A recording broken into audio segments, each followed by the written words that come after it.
took me a while, but I finally freaking did it. I finally found a solution to be able to record games with my phone. Now I will warn you, this is a test. So if this doesn't turn out well, the games that I show you on this phone might not be... Oh boy. Anyway, hello everybody! I know I promised to do Arknights, but I wanted to do a short let's read of a game that I have been interested in for quite some time. And the game that I will be doing is known as Punishing Gray Raven, or PGR for short. This game, just now, started to get popularity thanks to a new game that is coming out by the same group, Kuro Games, known as Wuthering Waves. So for all you newbies that want to know a little bit about the story of this game, or at least understand why so many people want more people to play this game, I would just do one blind reaction playthrough of a chapter that I just started. And it's going to be a chapter where I might have some salty behind it feelings on. Because, well, I have been saved by a character that I do not like in this game, but so many people in this community worships. So, onwards to the main story. And as you can see, I already did like 3 normal chapters here. And of course, the first dang show off of this, I'm going to have to do a battle. Forgive me if I shake the screen too much or accidentally throw my phone. I couldn't do this with my computer because then you'll be hearing me harshly smacking my keys. Anyway, this here is the character. Her name is Vera, and this is her garnet frame. And yeah, I guess you can see why a lot of people like her, but wait until you meet her personality.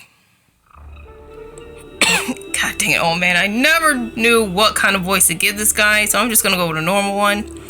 I know what you're thinking, Aisha. We both know that the punishing virus first appeared within the chamber of the first 0-point reactor before spreading and affecting the whole world. That's right, the first 0-point reactor. It's not wise to put all one's eggs into one basket. Given their political wisdom, the people in power during the Golden Age didn't gamble all they had in one reactor either. Oh, that's a good thing to know. They were smarter than a certain other fucking game I played. Whoops, I did not mean to drop that. They had built other reactor cities. You are sitting on one of them now. How many are we talking here, sir?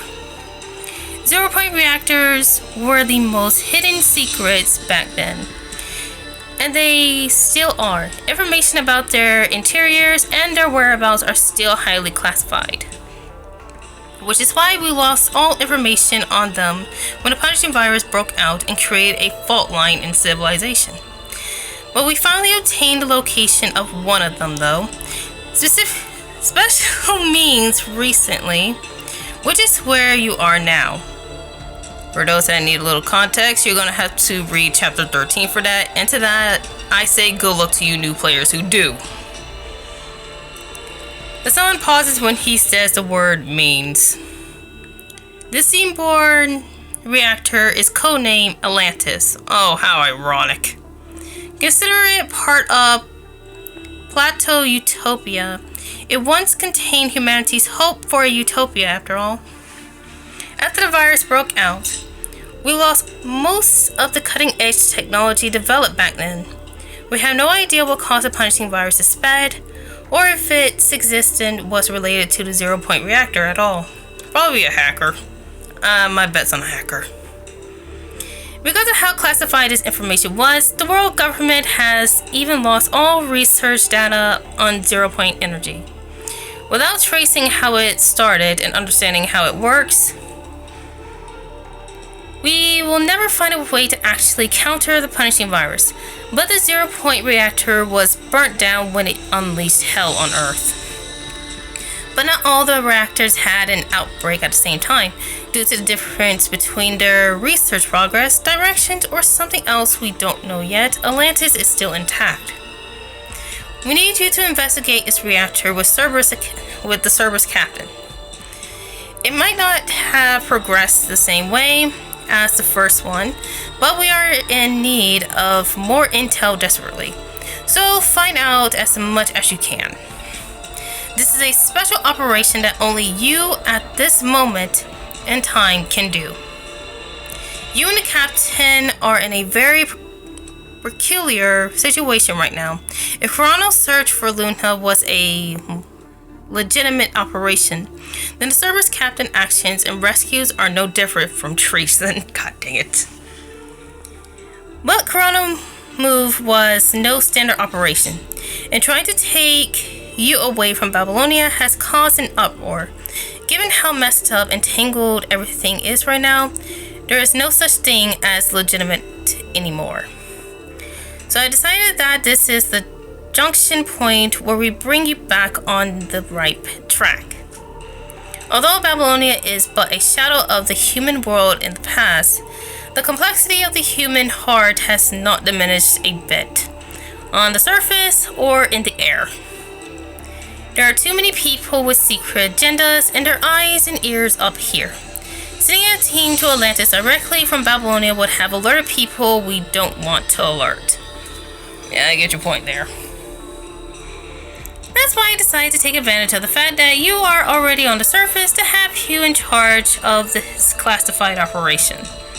The brighter light, the bigger the shadow it casts. But it also means that truths are better concealed inside. If everyone has... God dang it. If everyone has decided to place their bet on you, then let's go all in. I don't think that's a good idea, but okay. For now, you're a fugitive and a mission operator. Wait, did he say mission or missing? Mission. Your detour won't be in vain, of course. I have a hunch that whatever you discover here will impact Babylonia's course of action. The future of humankind, in other words. That renown will be more than enough for us to put you in a spotlight before the public. In turn, you will no longer become a chess piece between Babylonia and Corano, and senseless sacrifice in our end struggle. You will be safeguarded by the people's gaze, and you will become their beacon of hope. Damn! Do I have a say in this? I'll wait for your good news on Babylonia. The song disappears from the projection and Nicola returns. He's explained everything, so I'm not going to repeat it. Long story short, I decided to loan you to Corano, but I also had an insurance policy. It's the Cerberus captain standing next to you. He turns to Vera and continues. I know that Garnet isn't your favorite frame, but this is an emergency. Use it to protect the Grey Raven Commandant, complete the mission, and bring me a win. I'll guarantee your team's safety. That is my promise, and you better. That's all I have to say. The comm turned off as he finished. Vera sneers after hearing everything. It seems that not only... Dang! My voice cracked 3 different ways. Crap. It seems not only do I need to bring you back in one piece, but I also have to take you to find something about the 0-point reactor. Yeah, it seems that way. Nicola is one demanding bastard. That's why I try not to use too many cuss words. This chick here. Vera does not even bother to call her superior by his title at this point. What you gonna do? What can I do except for following orders? Maybe you don't understand their subtext. So here's a translation. We are on the run. Corano needs you, so they won't hurt you. Which means what's happening right now is treacherous Cerberus captain kidnapping the Grey Raven's Commandant. The only way to justify this as a classified spec-op from the Chief Commander is if we accomplish the mission and I bring it back. If we're intercepted or captured in the process, I'll take the blame for everything. That explains the garnet frame. The hostiles they're anticipating is... Vera closes her eyes, seemingly remembering some unpleasant memories. She sneers. No time to waste. We need to get going. Right as she says that, you feel an intense quake beneath your feet. It is no simple tremble. It feels like an earth-shattering quake. Oh, for a second, you feel the whole world is spinning and shaking. This is the one thing I do not like about punishing Grey Raven. Stop over-explaining. As if an endless herd of wild bees. Okay, you're over-explaining, hush. The calm surface of the ocean is now replaced by violent waves. No, more precisely, the city underneath your feet is now sinking into the sea, and it is drawing in a lot of water. Water has now invaded the city. What's going on? Vera doesn't answer. She just grabs a hold of your arm and pulls you behind her. Her body is tense like a guard dog sensing danger. You soon understand what is making her nervous and defensive. A swarm of corrupted follows the invading wave, appears around the landing pad, climbing up from the sea. Yeah, I'm just gonna warn you guys now, there is gonna be a lot of skipping because Koro loves to over-explain, and I fracking hate that. It's bad in Arknights, it's bad in FGO, please do not over-explain. I get that you want to describe certain scenes, but this ain't it, Chief. Alright. Luckily, I used her before, so this ain't hard. And get out of the way. Sheesh. Where you at?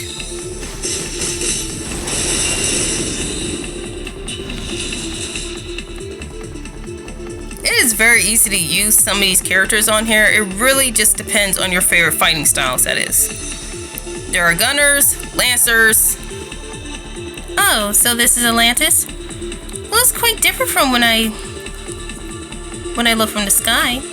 Hey, don't go wandering off. I'm not taking responsibility if you carelessly get hurt while you're busy being mesmerized by the view. So freaking sorry. I did not know it stopped recording. That caught me off guard. So let's see here, just in case I miss anything. Yeah, we just made it past the whole fighting scene.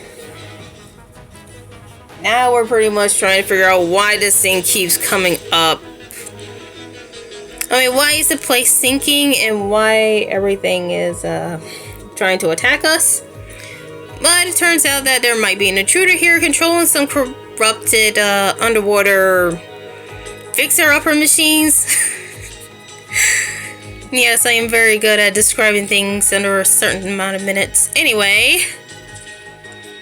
the sensation of being observed in secret sends a shiver up your spine. Vera glanced at you before stepping on the passage ahead. Her red ponytail swings across the air in a graceful curve. Stay close.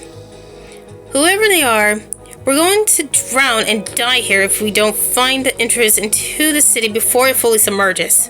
Don't forget it. I'm not going to die, duh. Can't promise the same for a frail human like you, Aisha. Do you want to fight, bitch? I'm just saying. I'll find our objective before that happens. I hope you're not all talk. No longer reacting to Vera provocations, you turn to the seaborne city in a distance. We finally made it to Iberia, people. I mean, not Iberia. Aegir! Deep inside, you suspect that this will not be a simple and quiet investigation. I mean, no freaking shiz. Alright, so what was I trying to say during the battle, and hopefully it caught at least half of that? Well, so far they got a total of 4 base classes and then many different weapon classes. And in order to enjoy this game, you're going to have to figure out which type of base weapon classes you like, because whether you like it or not, you need an attacker, you need a tank, you need a support, and sometimes you need a vanguard. But the weapons, that, my dear friend, is up for you to choose. But they are based off of characters that you might have to or might not have to pull. And so far, Garnet is one of the polymer users that I know in this game that is a uniframe, or is it omniframe? I can't freaking remember which one it is. Is she a uni or omni? Hang on, give me a minute. Also, warning, I'm going to be showing off a little. I don't have Garnet on this account. God dang it. But she's the omniframe. Okay. Uniframes are like a subclass of constructs that have special abilities that are only seen in some stages. Kind of wish Kuro would do a little bit more with them, but oh freaking well. What's done is done.